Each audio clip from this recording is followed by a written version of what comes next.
আসসালামু আলাইকুম, সবাইকে ধন্যবাদ। আমি একটা বেসরকারি বিশ্ববিদ্যালয়ে অনেকদিন ছিলাম, প্রাক্তন উপাচার্য। তো আমি যেটা বলতে চেয়েছিলাম, আমার আগে ডক্টর নূর তুষার এত সুন্দর করে বললেন যে আমি যদি কিছু জিনিস রিপিট করি ক্ষমা করে দেবেন, বিকজ আমি যা বলতে চেয়েছিলাম উনি যদিও ফাইন্যান্সের প্রফেসর না, কিন্তু আমার চেয়ে বেটার উনি আপনাদেরকে এক্সপ্লেন করতে পারলেন। যাই হোক, আপনারা এই লুট হওয়া এনবিএফআর যে আমানতকারীদের দুর্দশার কথা শুনলেন। বাংলাদেশ ব্যাংকের দায়িত্ব ছিল চোখ রাখা এইসব ব্যাংকের প্রতিষ্ঠানে, যেন তারা ঠিকমতো কাজ করে। ঠিক উল্টা কাজ হয়ে গেল যে এখন আমানতকারীরা ভিকটিমস। পারহ্যাপস বাংলাদেশের ইতিহাসে সবচেয়ে বড় ব্যাংক লুটের ভিকটিম হয়ে আমরা দাঁড়িয়েছি। তো কিছুটা ডক্টর তুষার বললেন, তবু আবার একটু রিপিট করা যায় যে এটা করলো কীভাবে। আমি যতটুকু বুঝতে পারছি যে 1908 সালের ইলেকশনের পর, সরি 2008 পরে, তখনই আমার মনে হয় কিছু গোষ্ঠী, আই থিঙ্ক তারা ভাবলো যে কোথায় টাকা আছে, টাকা বিশাল অঙ্কের টাকা কোথায় আছে, ব্যাংকস অ্যান্ড এনবিএফএস আছে, that is the source of public মানি। তো ওইখানে কীভাবে হাত দেওয়া যায়। তো যেহেতু এনবিএফআই আর ব্যাংক কিন্তু সবই পাবলিকলি লিস্টেড, মানে ঢাকা স্টক এক্সচেঞ্জে তাদের শেয়ার কেনা যায়। তো এরা আস্তে আস্তে শেয়ার কেনা শুরু করলো। কিনে যখন একটা ভালো সিগনিফিকেন্ট মেজরিটি শেয়ার হলো, তখন তারা ওইসব কোম্পানির বোর্ডে কন্ট্রোল করা শুরু করলো। এবং এখানে আনফর্চুনেটলি সরকার এবং সরকারি প্রতিষ্ঠান তাদেরকে, এবং ইভেন ইন্টেলিজেন্স এবং অন্যান্য প্রতিষ্ঠান তাদেরকে হেল্প করলো বোর্ডকে কন্ট্রোলে করার জন্য। এবং ডক্টর তুষার যে বলল যে তারপরে তাদের আত্মীয় স্বজন, ভাই বোন, ভুয়া এই ড্রাইভারদের নামে ভুয়া কোম্পানি বানালো এবং বিশাল অঙ্কের এবং লোন অ্যাপ্লিকেশন দিল ওইসব ব্যাংক এবং এনবিএফএ। এবং সেই অ্যাপ্লিকেশনগুলি কারা অ্যাপ্রুভ করবে? বোর্ডে কারা আছে? ওই যে ফিউচার চোরগুলি।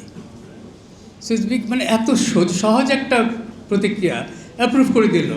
বেশিরভাগ লোনের কোনো মানে লোন দেওয়ার মতো কোনো জাস্টিফিকেশনই ছিল না, কোনো কোলাটারাল ছিল না, কিচ্ছু ছিল না। তাদের ইনফ্যাক্ট বিজনেস এক্সপিরিয়েন্সও নাই, কিছুই নাই, দিয়ে দিল।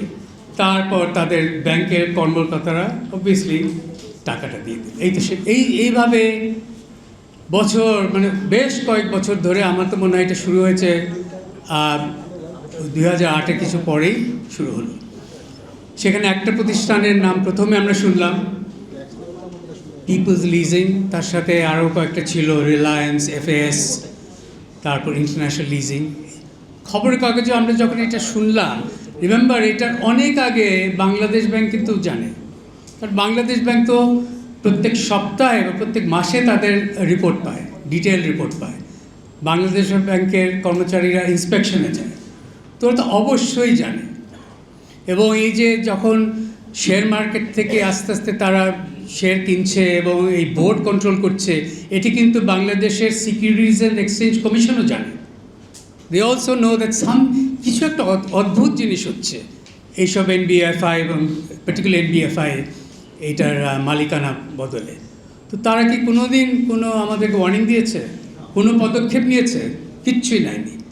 So Bangladesh bank obviously is the number one প্রতিষ্ঠান, সরকারি প্রতিষ্ঠান যাদের দায়িত্ব ছিল এটা যেন না হয়। কিন্তু এটার সাথে কিন্তু সিকিউরিটিজ এক্সচেঞ্জ কমিশনের একটা দায়িত্ব আছে, এবং কিছু কিছু অন্যান্য এজেন্সিজ আছে, যেমন অডিটার্সরা এইসব আপনার এনবিএফআই ব্যাংকে প্রত্যেক বছর অডিট করে। তাদের দায়িত্ব আছে, যদি অডিট প্রসেসে তারা কিছু প্রবলেম দেখে সেটা অডিট রিপোর্টে যেন বলে। আপনি জাস্ট গিয়ে দেখবেন সব অডিট রিপোর্ট ক্লিন। তারপর আরেক ধরনের ইনস্টিটিউশন আছে, ক্রেডিট রেটিং এজেন্সিস। এরা বলে যে এই একটা প্রতিষ্ঠান, যদি আপনি আপনার ডিপোজিট রাখেন, এটা ফেরত দেবেন কি না এটার একটা কনফিডেন্স লেভেল দেয়। সব ক্লিন ক্রেডিট রেটিং পেয়ে গেছে। কীভাবে? এটা কি জানে না? এতে কাজ এরা বুঝে না? কীভাবে হলো এটা? তার মানে বুঝছেন যে অ্যাকচুয়ালি বাংলাদেশে চুরি করতে হলে বিশাল অঙ্কে চুরি করা উচিত, so that you can buy yourself immunity from any forces, whether it's from the anti-corruption or from the police, whatever. So that is probably what happened. I don't know. তো এখন যেটা হচ্ছে যে এখন দেখেন যে আপনারা শুনেছেন যে কারা কারা ক্ষতিগ্রস্ত। এটার মধ্যে আমি, আমার ওয়াইফ, সে ছোট্ট একটা ব্যবসায়ী, তার ব্যবসায়ী সেভিংস সব এই ব্যাংকে আছে, বিভিন্ন ব্যাংকে। আমার শ্বশুর একজন রিটায়ার্ড এয়ার কমোডোর, ওনার টাকা আছে। আমার ইউনিভার্সিটিরও প্রভিডেন্ট ফান্ডের টাকা আমরা রেখেছি। তো যেটা বলছিলাম যে এটা তো আমরা রেখেছি যাচাই করে। এবং প্রথম দিকে কিন্তু এই যেসব প্রতিষ্ঠানের কথা বলছি, প্রথম দিকে কিন্তু এটা ঠিকই ছিল।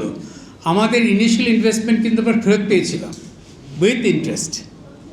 কিন্তু প্রবলেম শুরু হলো যখন এই যে 2008-এর পরে যে এক দল বা বেশ কয়েকটা দলের লোকজন ওইটাতে আস্তে আস্তে ঢুকে ওইটার কন্ট্রোল নিল এবং তারপর লুটতরাজ শুরু করলো। সো এবং কোনো দিন ওয়ার্নিংও দেয়নি। বাংলাদেশ ব্যাংক কিন্তু জানে যে এরা টাকা দিতে পারছে না। আমানতকারীদের এফডিআর ম্যাচিওর হওয়ার সময় বলছে না এখন দিতে পারবো না, পরে আসেন, 1 মাস পরে আসেন, 6 মাস পরে আসেন। এটা কিন্তু জানে। তো তা সত্ত্বেও বাংলাদেশ ব্যাংক কিন্তু কখনোই কোনো পাবলিক ওয়ার্নিং বা কিচ্ছু দিল না। তার মানে যারা আমি তো একটা ফাইন্যান্স প্রফেসর, আমি দেখলে বুঝি, but imagine ordinary school teacher, retired school teacher, উনি কি এত কিছু বুঝবেন নাকি? উনি দেখবেন যে এটা একটা সরকারি তো লাইসেন্স একটা প্রতিষ্ঠান, যেখানে বাংলাদেশ ব্যাংক দেখছে, অবশ্যই এখানে আমি টাকা রাখতে পারবো। এবং যেটা হলো যে এইসব প্রতিষ্ঠান নতুন ডিপোজিটের কাছ থেকে ডিপোজিট নিয়ে ওই যে আগের ডিপোজিটের কিছু কিছু টাকা ফেরত দিল, একটা পনজি স্কিম।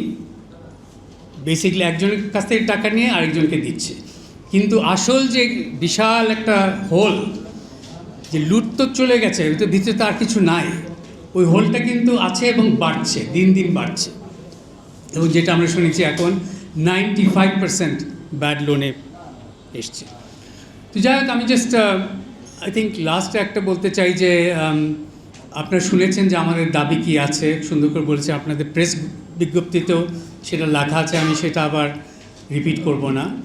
আমি জাস্ট বলতে চাচ্ছি যে ডিপোজিটার্সরা কোনো ক্রাইম করেনি, রাইট? এবং আমি তো মনে করি যে যার দায়িত্ব, যেই প্রতিষ্ঠানের দায়িত্ব, যেই রাষ্ট্রীয় প্রতিষ্ঠানের যার দায়িত্ব যে আমাদের এনবিএফআইস এবং ব্যাংকসরা